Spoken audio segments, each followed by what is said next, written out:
مژدەیەکی میهرەبانی ئای لەو دەمەی مژدەیەکی میهرەبانی هاتە بەرگوێ ئەوە دەنجی پێشەوامان محەممەدە صلى الله عليه وسلم هاتە زەمین ئەوە دەنجی هیوایەکە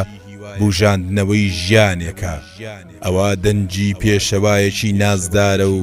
چاوی گەشی هەڵدەهێنێ مژدەیەکی ئازادیە و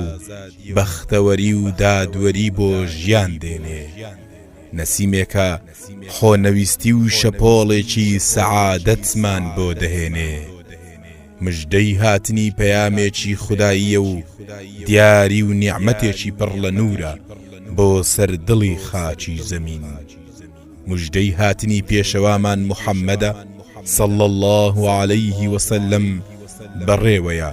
پاچی و ڕاستی و خۆشبەختی ژینی پێوەیە محەممەد گیان صلى الله عليه وسلم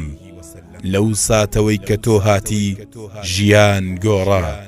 جەهالەت و نادادگەری لە گۆڕ نرا بوویتە سمبولی ژیان و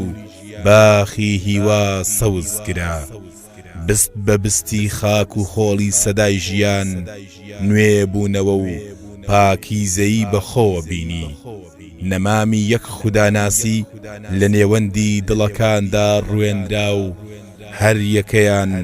بوونە گوڵستانێکی جاویدانی ڕێگەی خوددا